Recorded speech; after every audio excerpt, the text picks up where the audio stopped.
Hey, Jason, can you hear me okay? I can hear you. Can you hear me? I can hear you. Cool. That means Loud and clear. technology success. Hopefully, if you're in the audience, you can hear both of us. I have confirmation they can hear us. We're doing this. All right. We're gonna do a webinar right now. We're doing a webinar. Right. Here we go right now. I'm ready. I'm ready too. I've been looking forward to this one a lot. Folks are still signing in. Thank you. We're just gonna get right on to it. I'm Jeff Phillips with Accountingfly. I'm in Pensacola, Florida. Accountingfly helps people find accounting jobs. It's really simple. And we're doing Meet the Firms Week. We're in day 3. If you guys haven't noticed, if you didn't read the daily this morning, we're now giving away prizes every day for people who attend the webinars live. Today's is it's an Apple Watch. Jason, do you have an Apple Watch? I don't actually. I've been looking at them, and my wife's like, "Yeah, I don't know about 3.99 for an Apple Watch." So We're going to give one away I don't know. to people who attend and stay for all 60 minutes tomorrow morning. Um, if you're part of Meet the Firms Week, apply to jobs. If folks at these accounting firms respond to you, get in touch with them. Let them hear your story. Learn about these firms. Welcome to the CPA Academy members. We're glad you're here, guys. And I know you know this, but this event, this content is geared a little bit more for students and young CPAs or people who are heading towards a CPA. We're really glad you're here, and just know that this content, especially what we're about to listen to, is very, very relevant and applicable for where you're at in your career as well. It's completely free, guys. We have amazing sponsors, the AICPA and their PCPS group. We've got Surgeon CPA Review, Gleim CPA Review, Wiley CPA Excel, and Zero. Tomorrow you can learn about Zero. All right. Do you have an iPhone on you or an Android? This is what I would like you to do: is go to the App Store or wherever apps are downloaded from. Search for Surgent, Surgent. Surgent is giving you a free flashcard app for the CPA exam review or CPA exam. It covers all 4 sections, 2,200 questions. Why wouldn't you get this? We've already had a lot of students and people who haven't taken the CPA exam yet download this. They say it's awesome. I've got it on my phone because I wanted to test it before I suggested it to you. Surgent is a fantastic company. What can I tell you about Surgent? Streamlined CPA test prep, okay? They have adaptive technology that helps you focus on your weak spots, not the stuff you're good at. And so that saves you time. So they're shrinking the amount of time it takes people to take the exam. They've got total convenience, 300 lectures, all in these 10 to 20-minute sessions. It's all completely mobile, obviously, because you're going to download that app. So please download the app today. Just you can search for Surgent, or you can go to this link that I will send you right here on our page. So take a look at that. You can check that out while we're getting going here. And Surgeon employs instructors who write this course. They are on standby to answer your questions. This is a wonderful company, and they wanted to sponsor Meet the Firms Week so that you have this experience, this educational experience, and can connect with firms for free. It's even free for the firms, thanks to Surgeon and our sponsors.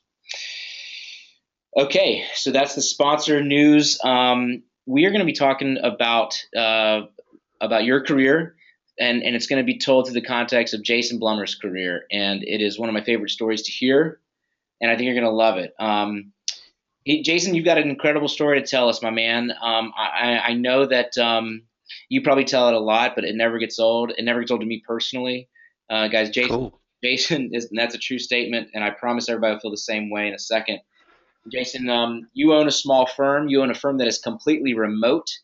That is, even your clients are remote and your Yep. employees are remote, and you've learned how to build a thriving, lucrative small practice. And I know you've got a lot of opinions to share about why what you've done is can be a way to have a great life and a great. Oh yeah. So I'm going to brag on Jason. Jason is one of the top 100 most influential people in accounting. He's the founder of the Thrival CPA Network, which, if you ever start an accounting firm, you will know the Thrival CPA Network. He's the chief innovation officer of his own firm, Blumer CPAs. Um, we've got this generation changing leadership within the accounting profession over the next 5 to 10 years. Jason's desire is to see that profession become one that's more focused on entrepreneurialism and disrupt older traditional models of the service. I like that so much, by the way, man. Jason speaks, he writes, he blogs, he podcasts. Hopefully, Jason, you'll tell everybody how they can connect with you. I'm going to chime in and do some polling questions, and that's all I've got. So, Jason, let me get out of your way and let you start. Thank you very, very much. Awesome. No, Jeff, I love doing this stuff. So I do a lot of it, and you're right, I do get opinionated. So there'll be some point that I'll want to tell everybody to quit their job and start their own firm. I think everybody should do that. Obviously, not everybody will, but um, I'm going to ask you to quit your job. So, I do that. Sometimes I go to accounting universities and I'm talking to accounting students and I'm like, hey, somebody in here is going to be the entrepreneur to start a new firm. And I'm talking to you, whoever you are, and it's typically only one or two people. So there might be five people in this webinar that are like, I'm the creative entrepreneur he's talking to. So I would love for you to reach out to me because you're the future of what our great profession is going to become. So, yeah, this is going to be about how I quit my job, started a small firm, and built a life I love. Really, that's three different things, and I think you can do it too. I'm going to ask you to, but hopefully we can add some value to the things that you learned. So, like you said, that's me. And yeah, I typically do have fire coming out of my butt. So I have partners in my firm that kind of slow me down. My wife slows me down. I do often move too fast. So I guess before we get cranking, there's just some things I want to clear up before we really dive into the presentation. So Jeff, maybe we can do the first polling question just to get one out of the way. We got four, right? Yeah, we got 4 polling questions. I'm going to fire off the polling question right now. I love polls. So, where are you in your career? Are you a CPA? You can select one of these 4 options and then hit submit. So you can say, yes, I am a CPA, or I intend to start the CPA exam in the next 12 months, or maybe I intend to start the CPA exam, after a year or so, or I don't intend to become a CPA. So I'll give you guys about 5 more seconds to press one button and then hit submit. Jason, instead of showing the results, I'm going to tell them to you. Yep, I'd love to hear it. I Right want on. to know. So about 65% on our audience are, in fact, CPAs. 20% will start in the next 12 months. 11% will start in, beyond a year out, and 7% don't intend to become a CPA. So you're dealing with an audience primarily of people who are in the profession as a CPA or who will be one within the next 2 years. So, guys, I'm going to close out the poll and bring it back to Jason's slides. Thanks for submitting some information. This is super helpful. And Jason, if you have to, your slides are back up, so you're good to go. Okay, good deal. Okay, so Jeff, thank you so much. We'll get cranking. So I do like just to clear up a few things before we dive into the webinar. These are some big generalities that I like to just tell people, and maybe they'll resonate with you. But you'll hear some things I've done. I'll give my bio a little bit and things we've done in our firm. But for every one thing our firm does right, of course, I've messed up 2 things experimenting. So I love to experiment and have really committed a lot to experimenting in our firm, really treating our firm more like a lab. Trying a bunch of new things all the time. It's actually now becoming part of my job to do that, and even my team understands that's part of my role. So it took a long time to get there. So part of the way forward as an entrepreneur is to try stuff. There's really no other way forward. So if you see great things that are happening in our firm, or you like what you've seen, it's because we've screwed up a whole lot that you haven't seen, and that's okay. But it's just nice to know. But I have also learned that when I do try things and things blow up, which it does blow up sometimes, it doesn't mean it's going to blow up your firm. So there's a lot of fear around experimentation. Entrepreneurs in general are all about mitigating and managing the risk of experimentation. Some love it. I love it. I love to experiment. but it's cool to learn and to know that you're actually not going to really destroy anything as long as you're careful about what you're doing. And I have people in my life that do protect, kind of hem me in, because I do need that. I do have fire coming out of my butt. So I actually have people that hem me in so that I don't hurt things, because I have hurt things in the past. I've experimented way too much in ways that hurt our cash flow, and that's not wise. So I have people to help me with that. It used to be my wife, and she got tired of being the no person. So now I have a partner that gets to legally tell me, slow down. Just a couple more things. If you've worked in a firm, you're in a firm now, I just want you to know that all the firms you've seen does not have to be the way you run your firm. So if you're in the profession, the public profession of accounting, and you go, yeah, but Jason, I want to get out of this because it's boring and I don't like the way people run firms. I'm just saying what you've seen is not what you have to build anymore. We can build the thing we want, and that's becoming clearer and clearer. And I'm going to give you some examples of how we've just tried some things that never really should have worked and did work. Again, for every one thing that did work, two didn't.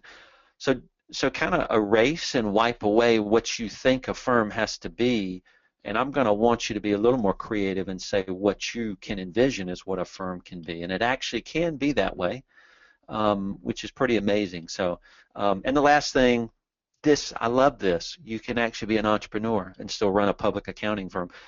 People who run public accounting firms can be entrepreneurs. So if I'm speaking to a university and the freshman class coming into some major school, and I say, who wants to be an entrepreneur and start your own business? And if half of them raise their hand, I'm going to want to tell them to go into accounting. And that's so weird, even to say that out loud. It feels weird, but it's actually true. So I'm on a mission to kind of let people know that actually is a reality. I know it sounds weird, but it's actually a reality. You can be experimental in a firm. You can work with customers and price in very creative ways, create new services, a lot of fun stuff. You can control the life you want to live and things like that.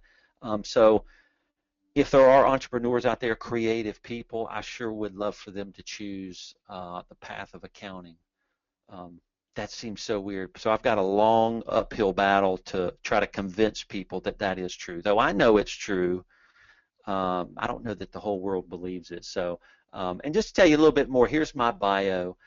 So I'm 44. I've been building companies since May 2003. I've built 4 companies. 2 are thriving. One went broke because I built it on top of debt, which was stupid. And then 1 became unnecessary. So the 2 companies that are still alive is Blumer CPAs, my firm, and then the Thrival CPA network, where we foster the creativity of new firms and teaching and coaching and building member communities for these entrepreneurial creative CPAs to be together and grow their firms and take risks together. I started wearing jeans and t-shirts in my own firm. People said you can't do that. People love to say stuff like that in this profession. A little frustrating. I closed my office, and people said you can't do that either. And I guess they are living in a world and a past where they just can't perceive that some new thing is that you can do some new thing. But here's one thing I think a lot of people are forgetting is that not only are our firms changing, but our customers are changing. So our clients are different than they were when we started firms back in the 70s or earlier. The clients have changed. Clients will allow you to do more. And so that's the big thing that I think a lot of people are forgetting. So when I say you can be experimental and you can change things, you can, because a client base will accept newer things from creative firms. It's just kind of becoming the norm. Our firm only serves digital design marketing agencies in the U.S., so we've worked it out to where that's the only client we have to take and will take. So we've really narrowed into that niche, and that's been part of our success. We have about 8 invisible team members. I call them invisible because we don't really exist. And these team members work an average of about 30 hours a week whenever they want. A good many of them are stay-at-home moms. They still want to work, but they have families, and they're just amazing. They're just amazing talent. If we want to hire them, we don't care where they are. We just search part-time CPA on LinkedIn and find a bunch of people, and we start messaging them. Hey, you want to talk to us? So we're always networking for new talent.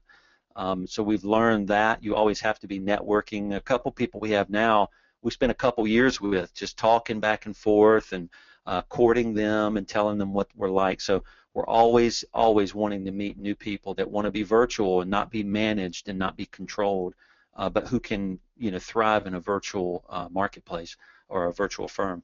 And we don't accept paper, and all clients have to operate in browser-based accounting applications. Go Zero, so that's our main go-to tool. So they're rock stars at what they do and build, and it allows us to look good to our clients. So, but it's got to be browser-based. So we don't do remote hosted type products. Some do, but those are different. The integrations are different, and it's not as easy to maintain as you just going to the internet. So that's a lot. I like that platform better. So we do place requirements on our clients that they can't send us paper, and they have to have the right kind of accounting system. Other requirements are every client pays monthly, and we draft all of our prices. So we don't track time, and we don't mail out invoices. We just pull money from their credit card or their bank account, and that's a requirement. And so they don't have to be a client. They can't be a client if they don't agree to those things. And this sometimes surprises people, but we only need about 30 clients. Because of the way we price. We try to price 3 or 4 times higher than most firms, because not just to price higher, but because we want our value to be that much higher, or at least perceive that much higher. And not everybody believes that, and that's fine. When you price, to a high value, you have to do a lot of education and convincing of people that the value is there. So anyway, just think about our tax season with 30 clients. It's awesome. There is no tax season, which is really cool. But even with 30 clients, you can still support a full firm of 8, 2 partners, a couple support people.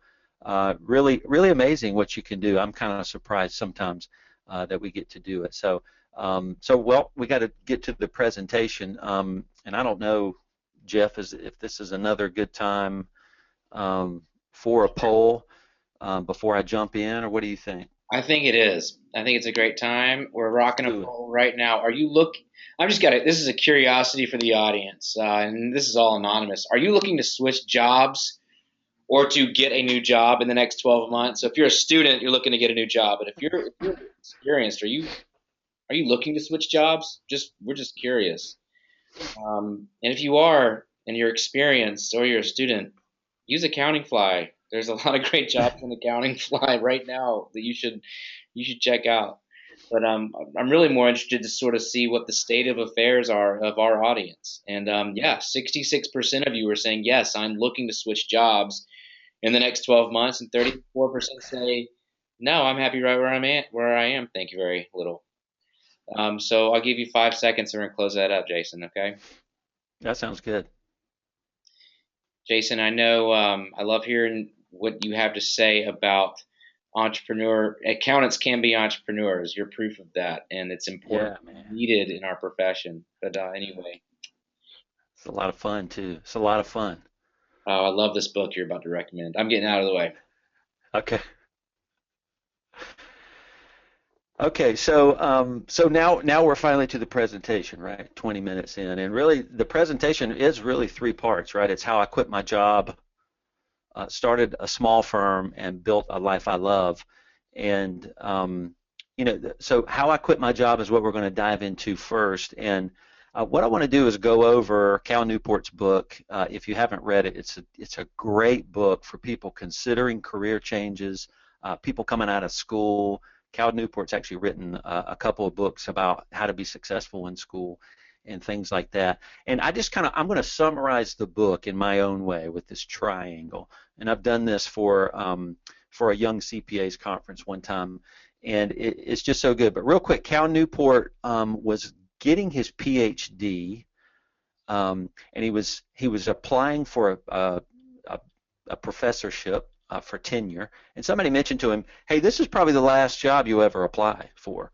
And he was just getting his PhD. He was young, and that kind of freaked him out a little bit. He's like, this is the last freaking job I might look for? I mean, what if I get it wrong? I mean, you're screwed, right? You get this job wrong, you're screwed. So he went on this study and research of how do you actually find the thing you're supposed to do in life. And we hear a lot of suggestions like follow your passion, right? You've heard that. And the main person that said that was Steve Jobs. In a Stanford speech that Steve Jobs gave, he told people to follow your passion. But in the book he says, well, not really. He says do what Steve Jobs did, not what he said. So he actually didn't follow his passion when he goes through the life and story. And the book, the title, So Good They Can't Ignore You, is based on the comedian Steve Martin. And Steve Martin's autobiography was about just becoming a comedian so good that people can't ignore you. So follow your passion is a bunch of crap, is basically what Cal Newport says in the book, and I'm going to summarize it for you. So, okay, so just to prove it, so 2 years into college, I'm in a rock band, right? So I have long hair, and I'm thinking, I'm going to tour the world, and we sucked. We were a terrible band, obviously. We're just a school band. Somebody told me, hey, you're 2 years in, you probably need to pick what you're going to do the rest of your life. And if somebody had come and said, Jason, just follow your passion, I would have, started playing in bars trying to make $50 a night. Probably would still be doing that, right? So follow your passion is not very good advice. So Cal Newport takes you through actually how you can finally get to passion, and I hope this is helpful to you as you're choosing a career. But first thing he does is he spells out something called the craftsman's mindset, which is different from the passion mindset. He says follow the craftsman's mindset, and he's basically asking you to consider what can you offer the world? Where does your expertise lie? What is the great thing that's valuable to the world? And it's basically, he says, following your passion is dangerous too early in your career. You can get there, you can have that control, but that will come later. Right now, you're trying to build skills, and that's what he says in that next level. The next step up is to build career capital. That's what you do. And I'm looking at these bottom two things as a 5 or 10 year process to grasp and understand the craftsman mindset, and then to begin building real career capital with rare and valuable skills that can't be replaced, skills that you have that nobody can replace, and those I didn't know I was doing it, but I started figuring that out early in my career. And I remember my dad taught me, he's like, always be in a position where people can't get rid of you. And that's the same mindset. It's building skills that nobody actually they can't get rid of you.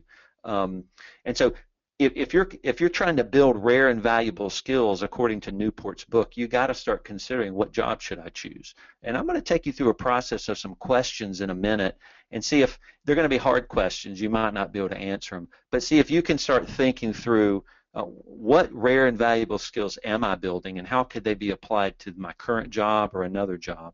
But the decisions you make right now in your career, especially the first 5 or 10 years, are very important, because it's going to take you 5 or 10 years just to get through these two foundational pieces of this pyramid as we lead to the very pinnacle of the pyramid. And then Newport shares these are 3 traits of a dream job. It's where you get to be creative, where you have major impact with people that you serve, and you have a lot of control over your time. And I have these things, and I want to venture to say you're more likely to have these things if you own your own company. That's why I'm so adamant about telling people, so please quit your job. You should be the one running a company. And your creativity and the impact you have and the control is what's going to give you the joy of living true freedom, basically. And this is where we're headed, right? Freedom.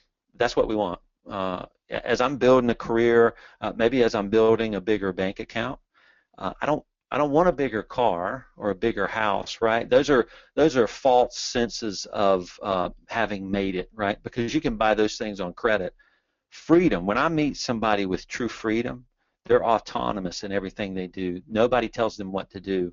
I know they've reached, some pinnacle of what they want to do. So that's what we're going for. And freedom is not being an entrepreneur and not working a lot. It's actually, entrepreneurs do work a lot, but it's basically you get to work on the things you want to work on. That's freedom. That's what being autonomous is. And this is what I find. Passion is the result. And so I'm, 20 something years into my career. Now I have passion for what I'm doing. And I could have never known, because I do business coaching. That's something I'm very passionate about. I'm going to do that till I'm 95 years old. But I have passion for what I'm doing, and I never would have known that accounting was the route to business coaching passion, right? I mean, you never can know that. So early in your career, what you focus on is becoming a craftsman, becoming excellent at what you do, and being very selective about the jobs you choose and the paths you take to build these rare and valuable skills. So let me show it to you in a graph. Okay, so on the that's the x-axis, right? You see your expertise would grow as you go up the x-axis, and the bottom, the y-axis, I don't know if I'm getting these axes right. Who cares? But the bottom is the elapsed years in your career. So first 10 years you can see, and then when you get up into 30 years, no, I think I have these as age. I don't know. Maybe that's age. So anyway, just ignore that. But let me just share with you what we normally see. We normally see as as they advance in their career, their expertise goes up just ever so slightly, right? But that's a path, I think, to a generalist. But there's at some point you want to take a different path, and it's a very definitive thing. It's a very definitive choice that you make. To rocket your expertise. You see your expertise rocketing up at some point in your career, and that's actually what happened to me. At around age 30, I was able to make some specific changes in my career that specifically increased my specialty, which started moving me away from being a generalist to being a specialist, which is basically, if you're saying I'm a specialist, you're saying I have expertise. And that's basically what you want to do. So I just want to say that there are very specific decisions you're making. And some decisions are you're not making a decision at all. You're staying in a job where you're not building rare and valuable skills. And what that's leading you to is not freedom, but actually having to work for somebody else. So you have to be careful what you're doing. Now, what's the difference? There's a little difference between being a generalist and a specialist. What is that space in between? And that's basically the area. It represents the necessary risks you have to take to narrow your expertise. Some people won't make them. At age 30, I had to make some specific decisions. Some people won't make those decisions, and you don't have to make the decisions I've made, but there are risks you have to take to build rare and valuable skills, and you have to take a little bit more control of the direction of your career to quit your job, maybe. That's what you want to do. So ultimately, when you get to specialists, you are so good they can't ignore you. You get to say how things are going to work. You get to go ask for a raise, and they kind of have to do it. When you've built these rare and valuable skills, nobody can ignore you anymore because of the path you've taken. But it doesn't start with pursuing your passion. That's kind of crap, is what Cal Newport said. But there is a path ultimately to that profession, but right now it's just building those skills. So let me ask you these 5 questions again. You might not be able to answer these, and then after these we'll go ahead and do another poll because these will take a few more minutes to get through. So what I'm going to ask you to do is consider where you are and what your current path, career choice might take you in 5 years, okay? And then I'm going to get you to do a mind shift, which this will be hard. Take your current career and apply your skills to another job. So I'm kind of saying quit your job, in your head, and go apply for another job, and then see where that will take you in 5 years. So once I get all these out, maybe you could grab a screenshot just so you can work on these later. So the first step, though, is celebrate who you are. So stop being what other people want you to be and realize the value of who you really are. Like, what does a personality profile say about you? start trying to follow that path and live up to actually who you are. We give this person, this is a free personality profile. I love this one. We give it to new team members, and we just want to find out who are you, because we want to form and craft positions and paths particularly for you as a person. So you want to celebrate who you are, not feel bad that you're creative and you kind of want to goof off and go make new stuff. That's kind of the sign of an entrepreneur sometimes.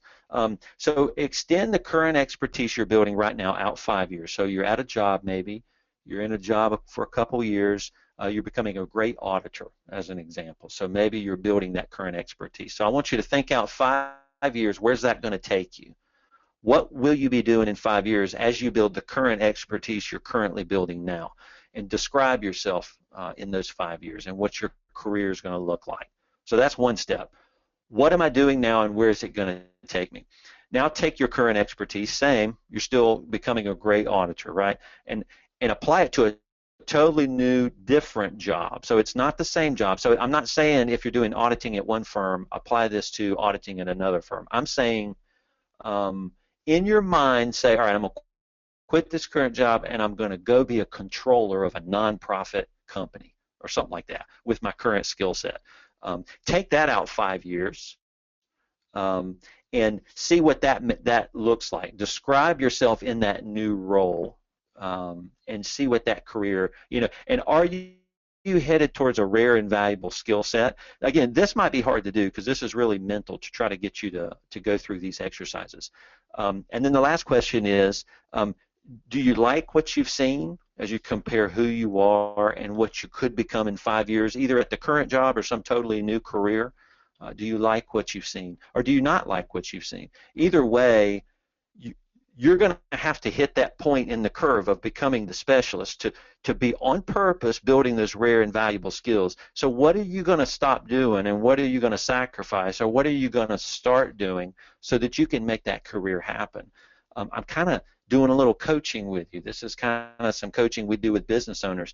Building a great company, building a great career is a really definitive thing, meaning you make decisions. So there are no great entrepreneurs that just they just let things happen. They're very definitive about their decisions, whether they're wrong or right. They make decisions and they move forward and they take the step forward. So whether you're just sitting in a cubicle or an office and you're not doing anything at all, I want you to know you are doing something. Just by sitting there, you're not building skills possibly that you could be. Or maybe you are. I'm not saying you're not. Maybe you are, and that's fine. So then you would make the decision to stay where you are, even if there is a person you got to deal with that you don't like. Stay and build that rare and valuable skills. So how can you quit your job? This is maybe a path to do it. So before we move on, let's do another polling question. Okay. And then I'm going to have to speed it up, probably. Okay, cool. Polling question. We'll go quickly. Have you ever thought about starting your own firm? Is being a firm owner of interest to you? So just select one of the two choices. One is yes, the other is no. I couldn't have said that in a more complicated way, Jason. That's right. It's pretty confusing question. So I'm hoping all the entrepreneurs are on here and they're answering yes. And I would imagine if you own your own firm, you're going to say yes. But 82% is saying yes, 18% is saying no. But that doesn't necessarily mean they're not going to think about it. We're asking you, have you given it some thought? Are you interested in it? So I'm going to close this one up and send it back to Jason. Man, that's exciting to me. 80% are thinking about owning their own firm. That is freaking awesome. I want to hang out with public accounting entrepreneurs the rest of my life. How nerdy is that? So let's talk about my journey in starting my small firm. So that we're kind of on the second part of the presentation. How did I start my small firm? This is kind of what my journey looked like. So 2003 is when I started running my firm. 2003, 2005, I called myself a copycat, basically. I copied everything the last firm I was in did. Don't know why I did that. In 2005 or roughly, I was like, what am I doing? I left that firm because I didn't like what they were doing and I thought I could do better. So I entered into the wilderness, right? And maybe a lot of entrepreneurs go through that. I started trying everything. I would try to sell anything to anybody or create some stupid niche that you could never make money on. I didn't know. Screwed up a lot of stuff, bumping around in the wilderness, but I keep reminding people I didn't die. It didn't kill me. It did drive my wife crazy. But you know what? I was starting to live who I really was. I'm an explorer. That's just that's just who I am. I didn't know though at the time to build those rare and valuable skills. Hunker down and know that there will come a time when exploration is right and is good. I didn't know that time was coming, so I was just going through the wilderness. And around 2008, maybe 5 years into building my firm, I started figuring some stuff out. And that's when I gave up timesheets. We started doing pricing instead of billing. We fully moved to the cloud. I started Thrival because I knew I needed more help to remain strategic. And then 2010 is when I really feel like I knew what I was doing. So I don't know if you've heard of the book Blue Ocean Strategy, but that's where I was really able to go create my own things. I was able to create my own strategies. And that's when I could start doing things possibly that nobody's ever done or had ever thought to do, and I knew I could potentially pull it off at that time. And so we had an office, a whole client base that always came to the office. We closed the door, sold part of the client base, did whatever we had to do, made those strategic decisions to get to where we were headed, and we knew we wanted to work at home and be a virtual firm. Wasn't fully sure that I could do it, but by this time, I kind of knew how to handle exploration and experimentation, so I was a little more committed to it. And we hunkered down to our niche. We said nobody can be our client unless they're in our niche. I mean, we went so deep because we knew that was the way forward. We had to make that commitment to them so that they could, pay us the money that it would take for us to be fully committed to them. And it's like it went hand in hand. I had to say to this creative design community, I am yours. I am all yours. So I'm asking you to pay me like you would pay an expert. And I had to ask for those prices. And not everybody could do it. But hey, 30 did. And I only need 30. That's like freaking cool. If you only need 30 clients, it's like, wow, there are thousands and thousands of design agencies. I only need 30. That's not too bad. And we did things like implement Row, which is a better business model for managing our team. So that's a little bit of our journey. So let me compare, as I started my own firm, I want to compare maybe what it looked like with a large firm. Some of you might be in large firms. Probably a lot of you might be in large firms. I'm not here to knock a large firm, but yeah, I'll probably knock a large firm. Sorry about that. I'm big into small firm. That's where you get to enjoy things the most. So in a large firm, you're selling time. Small firm, you're selling value. Totally different conversations you have with your clients. Instead of saying how much time do you want me to spend, I'm trying to figure out how do I transform you and what will you pay me to do that. Different conversation. And when I was in a larger firm, I was treated like a resource. I had these big spreadsheets and my hours and billable and stuff I didn't understand, and I was good or bad depending on what the spreadsheet told me. And that's not who I am. I'm a creative person with many ideas. Creativity is very inefficient. You have to bump through to get to the right answers a lot of times, and I just couldn't be managed by a spreadsheet. In a large firm, you get pigeonholed into one thing, but a small firm, you get to learn everything. Maybe that's a burden, but I loved it. Because you could really be of value to your clients. Wear suits, ties, skirts. There's a dress code, and in a small firm, nobody cares. It really actually has no basis on anything you do during the day. Large firms are slow technology adoption, probably because there has to be. They're just so large they can't just dump this new software on everybody. But a small firm gets to. We get to say, hey, let's play with this for the next week. We get to play with crap, and that's exploration and experimentation, which leads to great changes and new services. A large firm, you look like everybody else. There's really no difference. But in a small firm, you get to make. I mean, if you go to our website, blummercpas.com, you might hate the website, but it's got a big blinky logo, and it's built for designers. It's not built for CPAs. So you get to do crazy stuff on your website and brand yourself, make claims about your expertise and things like that. And in a large firm, it's just same as last year. We're just doing what we've always done. But in a small firm, you get to take experimental risks, which I love. Maybe some people don't love them, but I believe those are the path towards rare and valuable skills, which will later lead to you claiming freedom, being autonomous, and having passion for what you do. And in a large firm, they're less challenged to grow, and in a small firm, you are challenged daily to be courageous, to claim that you are valuable, and to claim high prices. And like we mentioned before, large firms are bloated, hard to change. They just can't pivot when it's right. If a market's changing, they kind of can't. But a small firm's very nimble. They can be very responsive to a marketplace. And I love that. We're always changing and creating new things. So we're on the last section, and I can get through that fast. Jeff, is it the last polling question that we have? It's the last one. Let's do it. Jason, this is great. Get it. This is great, by the way. Just getting a lot of great feedback. People Awesome. don't want this to end. Here we go. So this is for you. Everyone's gonna have to answer this, but for those of you who have thought about starting your own firm, I like to ask, what's stopping you? Nice. And one answer is, I don't want to start a firm. So good. That will clarify that. What's stopping you could be capital, could be I'm too busy, could be I don't know what to do. So we'll give you guys about 10 seconds to answer this. We're about halfway there. And so almost toward the end, I'm going to share some ways in Thrival, the organization I started, where we've built some things that can hopefully answer the I don't know what to do answer. If you have that answer, then we have a solution for you. 47% say I don't know what to do, 14% say I'm too busy, 30% say capital, and I've actually gotten a couple questions about how much capital you saved before you started Blumer CPAs, and then the 10% say I don't want to start a firm. So 47% I don't know what to do, 30% capital. Those are the two biggies. I'm going to close the poll now. Very cool.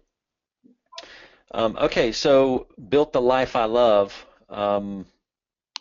Have we learned, through Cal Newport's book, the built a life I love is at the end, right? You don't start with, I think I'm going to go build the life I love. You don't get to do that until you've built the rare and valuable skills, which give you really the currency. You're building currency that you're going to exchange later for freedom and control, which will lead you to your passion. So the built a life I love is what comes later. So I'm looking now at my career over the next 50 years. I'm 44, let's say I'm 45, add 50, so 95. I'm going to be working until I'm 95. Retirement's kind of, I don't believe in that. When you're passionate, you get to say I'm working, I've got 50 years to work. I mean, maybe that might drive some people crazy, like my dad. Maybe my dad would hate it. I freaking love that. I just cannot believe what I'm going to get to do in 50 years. And I'll be in this profession coaching people to build businesses. That's awesome.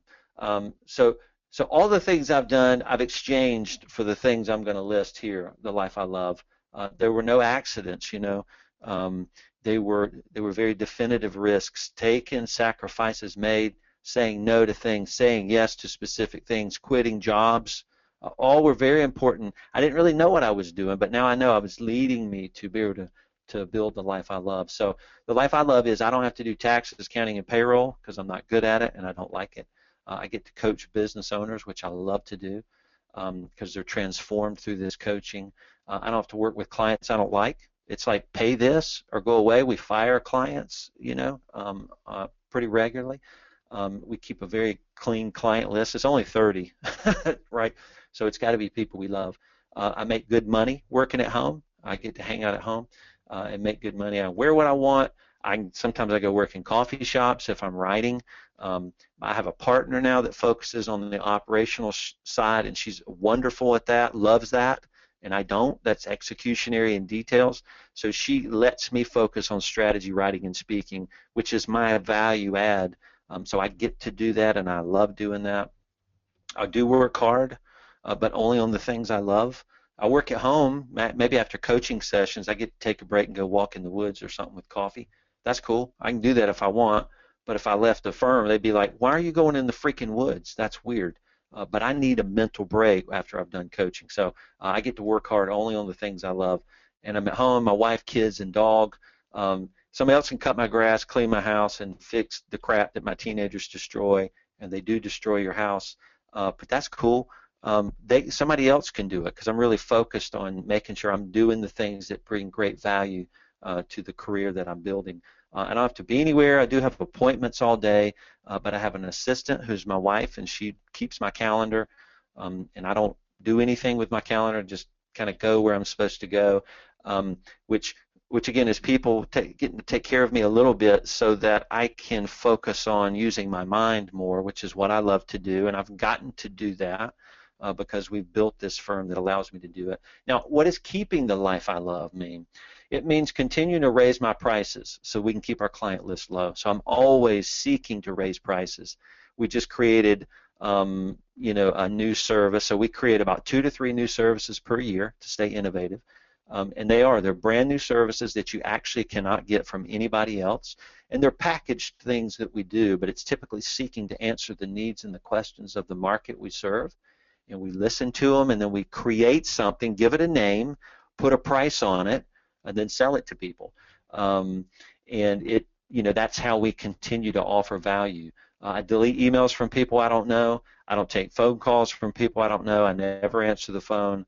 I don't go to lunch with people who want to pick my brain. I just delete this stuff and know that I'm very, very, very focused. I'm focused on a few things: my family, right? Thrival members, the team that I work with, and my Blumer CPA's clients. Those are the 4 people that will have me.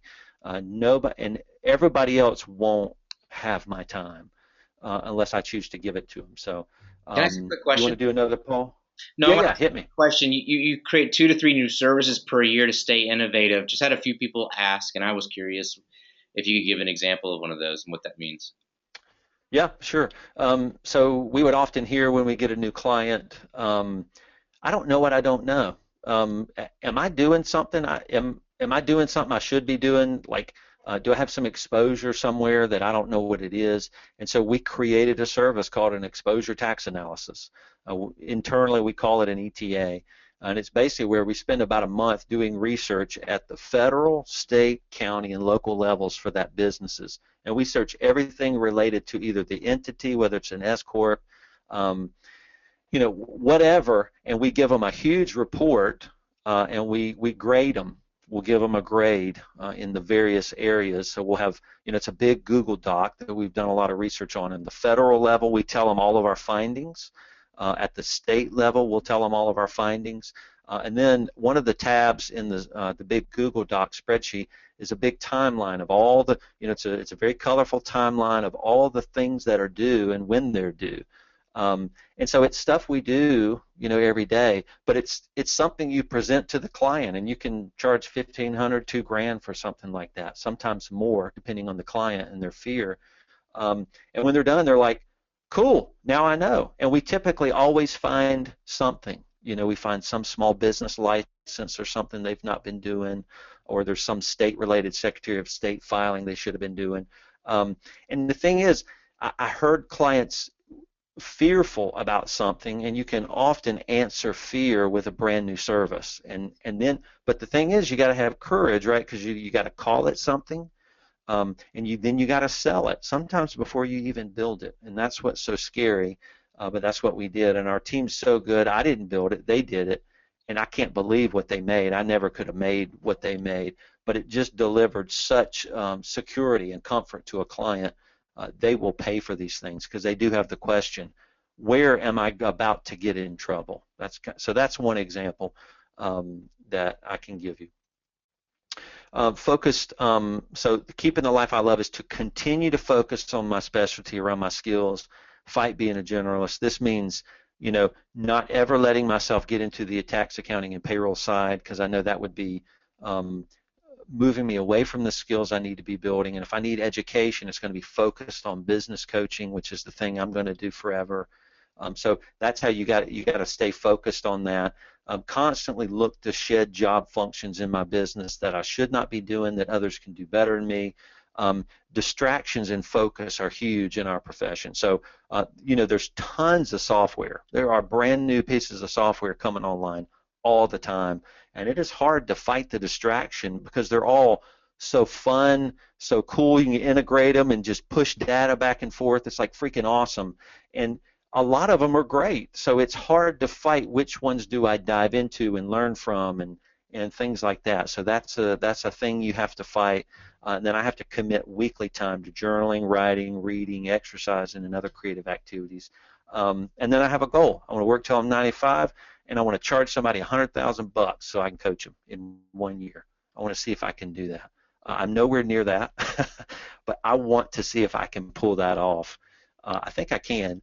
But see, I've got to build more rare and valuable skills before I can do that. I can't do that yet, but that's what I want to do. So we're done, Jeff, and this is just a little bit about Thrival. You can see in the bottom right, Thrival Incubator. We launched that this year. This is our private incubator where members can join, up to about 8 to 10 members that want to launch a firm. They might be coming out of school or possibly out of a larger firm, and they can step into the incubator, and this is where we put them through some pretty hardcore training for 9 to 12 months to build the strategy behind an entrepreneurial firm, and they'll have to launch it. They will have to go get clients, and they will have to quit their job and turn in their notice. And if you want to learn more about these things, Deeper Weekend is Thrival's conference we have every year. That's coming up November 11th, 12th, and 13th. It'll blow your mind being with these kind of people. It's a small conference, 60 people, but we welcome you, and there's a link there you can see in the middle to sign up for Deeper Weekend and learn more about it. So we're done, man. This was freaking awesome. I love it. This is awesome. I don't want this one to end, Jason. We contact you. Okay, so I had a few people who are thinking about either starting firms. One man has just bought a firm. And so, yeah, I left my career as a controller. I bought an existing tax firm and bookkeeping firm last February. That's cool. How do you get to things you love, and what do you, how to do? I'm sorry, I'm trying to clean this up. How do you get to do the things you love and get paid? Yeah. He's in the weeds. I guarantee it. He's in the Oh, early. yeah. Well, I think we all, especially when you buy a firm, which is not a bad way to start your career in public accounting. There's going to be a lot of those for sale.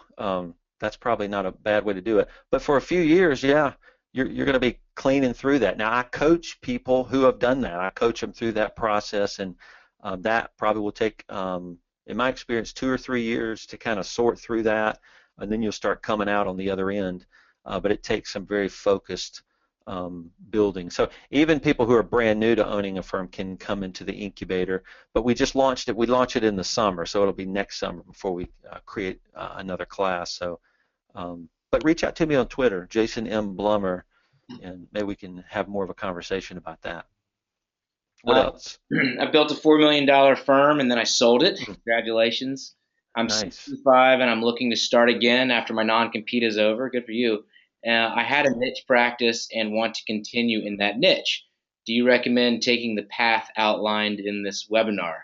I would say he would not be teaching it if he didn't recommend it, but do you have any comments on that? Yeah, he's 65. Yeah. Okay, so wow, so you've already built all the rare and valuable skills I'm still trying to build. So Yeah. so it's like you get to begin at the top of the triangle.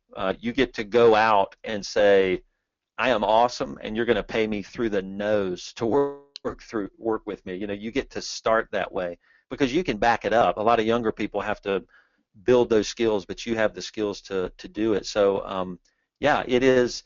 I think that's and going to be a niched practice, like you said, very niched. And I think those start typically with just one person, but it's creating 2 or 3 services, giving them names, putting prices on those, build, use Squarespace, build a website, and then start networking and talking to people. And it's firm building. It takes time, and God, you know all that. You've already built a huge firm and sold it. You have to do it again, though. Hmm. You can't rely on what you've already built because there's now a new marketplace that doesn't know you. You have to start over, basically, but you might could do it faster, I would think. You're Um, past me, which is pretty. J- Jason, did you? Somebody wants to know how much in savings you needed before you quit your job to start Bloomer CPAs, and then I got a follow up to that. Oh, remember I did everything wrong?